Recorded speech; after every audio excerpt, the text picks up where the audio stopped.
ആരും മരിക്കാത്ത സ്ഥലം കണ്ടുപിടിക്കാൻ ശ്രമിച്ച ഒരു ചെറുപ്പക്കാരൻ്റെ കഥയുണ്ട്. അച്ഛനമ്മമാരോട് യാത്ര പറഞ്ഞ് അയാൾ നടന്നു തുടങ്ങി. വളരെ ദൂരം ചെന്നപ്പോൾ നെഞ്ചുവരെ താടിരോമം വളർത്തിയ ഒരു വയസ്സനെ അയാൾ കണ്ടു. മലയിൽ നിന്നും പാറക്കഷ്ണങ്ങൾ അടർത്തിയെടുത്ത് കൈവണ്ടിയിൽ കയറ്റിക്കൊണ്ടുപോകുന്ന ജോലിയിൽ ഏർപ്പെട്ടിരിക്കുകയായിരുന്നു വൃദ്ധൻ. യുവാവ് അയാളോട് ചോദിച്ചു, ആർക്കും മരണമില്ലാത്ത സ്ഥലമെവിടെയെന്ന് നിങ്ങൾക്കറിയാമോ? കിഴവൻ മറുപടി നൽകി, എന്നോടൊരുമിച്ച് താമസിക്കൂ. ഈ മല മുഴുവൻ ഞാൻ അടർത്തിയെടുത്ത് കൈവണ്ടിയിൽ വെച്ച് അങ്ങ് ദൂരെ കൊണ്ടിടുന്നതുവരെ നിങ്ങൾ മരിക്കില്ല. അതെത്ര കാലം? 100 കൊല്ലം? അത് പോരെന്ന് പറഞ്ഞ് ചെറുപ്പക്കാരൻ നടന്നു. ഏറെ ദൂരം അയാൾ സഞ്ചരിച്ചപ്പോൾ അരവരെ താടിമീശ വളർത്തിയ വേറൊരു വൃദ്ധനെ കണ്ടു. അയാൾ മരക്കൊമ്പുകൾ വെട്ടിയെടുക്കുകയായിരുന്നു കാട്ടിൽ നിന്ന്. അവസാനമില്ലാത്ത കാട്. ചെറുപ്പക്കാരൻ്റെ ചോദ്യത്തിന് അയാൾ ഉത്തരം പറഞ്ഞു, എന്നോടൊരുമിച്ച് താമസിക്കൂ. ഈ കാട്ടിലെ എല്ലാ മരങ്ങളും മുറിച്ചെടുക്കുന്നതുവരെ നിങ്ങൾ മരിക്കില്ല. അതെത്ര കാലം? 200 കൊല്ലം? പോരെന്ന് അറിയിച്ചിട്ട് യുവാവ് വീണ്ടും നടക്കുകയായി. ഏറെ ദൂരം ചെന്ന അയാൾ മറ്റൊരു വൃദ്ധനെ കണ്ടു. മുട്ടുവരെ താടിരോമം വളർത്തിയ അയാൾ സമുദ്രജലം കുടിക്കുന്ന താറാവിനെ നോക്കി നിൽക്കുകയായിരുന്നു.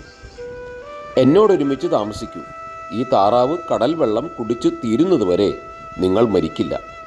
അതെത്ര കാലം? 300 കൊല്ലം?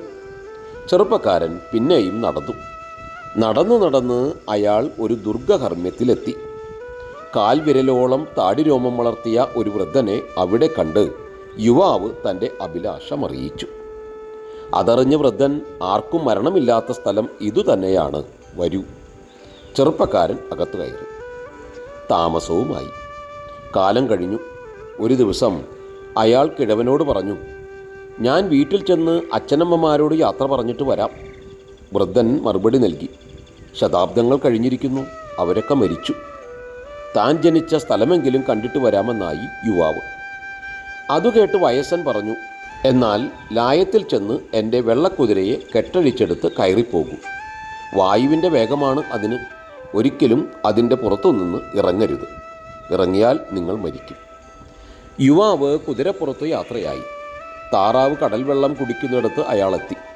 കടലാകെ വറ്റി കട്ടം തറയായി മാറിയിരിക്കുന്നു.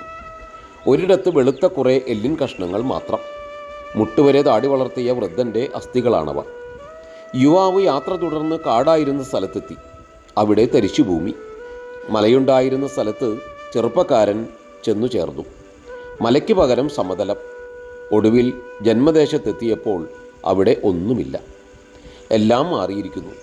അയാൾ ദുർഗഹർമ്മ്യത്തിലേക്ക് തിരിച്ചു യാത്രയായി. അങ്ങനെ പോരുമ്പോൾ സന്ധ്യയോടടുത്ത് സമയത്ത് ഒരു കാളവണ്ടി കണ്ടു. അതിൽ നിറച്ച് തേഞ്ഞ ബൂട്ട്സും ഷൂസും. വണ്ടിക്കാരൻ പെട്ടെന്ന് വിളിച്ചു പറഞ്ഞു, നോക്കൂ, വണ്ടിച്ചക്രം ചെളിയിൽ പൊതഞ്ഞുപോയി. എന്നെ ഒന്ന് സഹായിക്കൂ. തനിക്ക് കുതിരപ്പുറത്ത് നിന്ന് ഇറങ്ങാൻ ഒക്കുകയില്ലെന്ന് ചെറുപ്പക്കാരൻ അറിയിച്ചെങ്കിലും വണ്ടിക്കാരൻ്റെ ദയനീയമായ അപേക്ഷയെ അയാൾക്ക് നിരസിക്കാൻ കഴിഞ്ഞില്ല.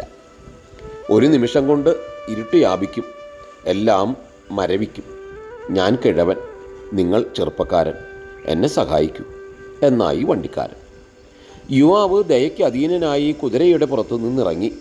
ഉടനെ അയാളെ പിടിച്ചുകൊണ്ട് വണ്ടിക്കാരൻ പറഞ്ഞു, നോക്കൂ, ഞാൻ ആരെന്നറിയാമോ? ഞാനാണ് മരണം. വണ്ടിക്കകത്ത് തേഞ്ഞ പാദരക്ഷകൾ കണ്ടോ? നിന്നെ അന്വേഷിച്ച് ഞാൻ ഓടിയതുകൊണ്ട് തേഞ്ഞുപോയ പാദരക്ഷകൾ. ഇപ്പോൾ എനിക്ക് നിന്നെ കാണാൻ കഴിഞ്ഞു. ആരും എന്നിൽ നിന്ന് രക്ഷ നേടുന്നില്ല. മഹാനായ സാഹിത്യകാരൻ ഇതലോ കാൽവിനോ സമാഹരിച്ച ഇറ്റാലിയൻ ഫോക്ക് ടൈൽസ് എന്ന ഗ്രന്ഥത്തിലുള്ളതാണ് ഇക്കഥ. കാലത്തിൻ്റെ നിർദ്ദയാവസ്ഥ, മരണത്തിൻ്റെ അനിവാര്യത, നിത്യതയ്ക്കായുള്ള അഭിലാഷം, ഇവയൊക്കെ സ്ഥായിയായി നിലനിൽക്കുന്നു എന്നാണ് ഈ നാടോടിക്കഥ പറയുന്നത്.